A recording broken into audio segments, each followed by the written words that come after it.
क्या आपने कभी सोचा है कि आखिर ऐसी कौन सी बात हुई थी जिसके कारण महान ऋषि भृगु ने भगवान विष्णु की छाती पर पैर से प्रहार किया? और सबसे आश्चर्य की बात तो यह है कि भगवान विष्णु ने क्रोधित होने के बजाय भृगु ऋषि के पैर पकड़ लिए। आज की इस कथा में हम जानेंगे कि आखिर भृगु ऋषि ने ऐसा क्यों किया, भगवान विष्णु ने क्या उत्तर दिया, और इस पूरी घटना से हमें जीवन की कौन सी बड़ी सीख मिलती है। तो आइए सुनते हैं भगवान विष्णु और भृगु ऋषि की ये अद्भुत कथा। बहुत समय पहले अनेक महान ऋषि मुनि एक स्थान पर एकत्रित हुए। उनके बीच एक प्रश्न उठा कि ब्रह्मा, विष्णु और महेश, इन तीनों देवों में सबसे अधिक सहनशील और श्रेष्ठ कौन है? हर ऋषि की अपनी अपनी मान्यता थी। किसी ने ब्रह्मा जी को श्रेष्ठ बताया, किसी ने भगवान शिव को और किसी ने भगवान विष्णु को। तब सभी ऋषियों ने निर्णय लिया कि इस बात की परीक्षा की जाए। इस कठिन कार्य के लिए महर्षि भृगु को चुना गया। भृगु ऋषि सबसे पहले ब्रह्मलोक पहुंचे। वहां उन्होंने ब्रह्मा जी के सामने जाकर जानबूझकर ऐसा व्यवहार किया जिससे ब्रह्मा जी को क्रोध आ जाए।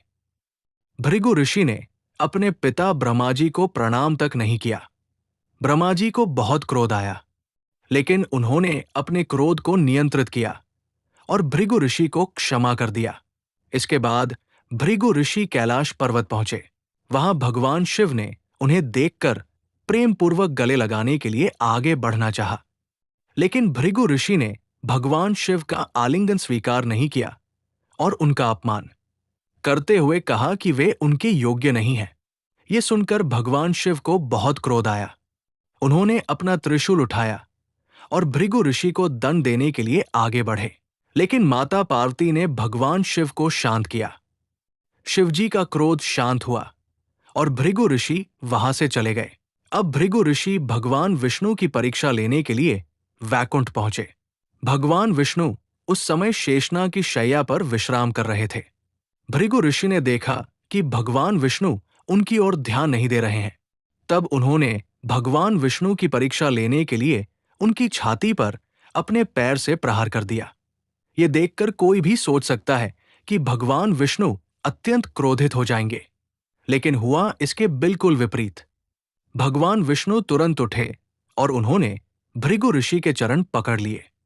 भगवान विष्णु ने अत्यंत विनम्रता से कहा, ऋषिवर, आपके चरण को कहीं चोट तो नहीं लगी? मेरी छाती बहुत कठोर है। भगवान विष्णु के इन शब्दों को सुनकर भृगु ऋषि आश्चर्यचकित रह गए। जिस भगवान की छाती पर भृगु ऋषि ने पैर से प्रहार किया था, वही भगवान उनके पैर की चिंता कर रहे थे। भृगु ऋषि समझ गए कि यही भगवान विष्णु की महानता है। उनमें अपार शक्ति होते हुए भी अहंकार नहीं था। उनके पास अपने अपमान का बदला लेने की पूरी शक्ति थी, लेकिन उन्होंने क्रोध के स्थान पर क्षमा और प्रेम को चुना। भृगु ऋषि ने सभी ऋषियों के सामने जाकर कहा कि भगवान विष्णु में सबसे अधिक धैर्य, करुणा और सहनशीलता है। कथा की परंपरा में यह भी कहा जाता है कि भृगु ऋषि के पैर का चिन्ह भगवान विष्णु की छाती पर रह गया, जिसे श्रीवत से जोड़ा जाता है। भगवान विष्णु चाहते तो भृगु ऋषि को तुरंत दंड दे सकते थे, लेकिन उन्होंने ऐसा नहीं किया।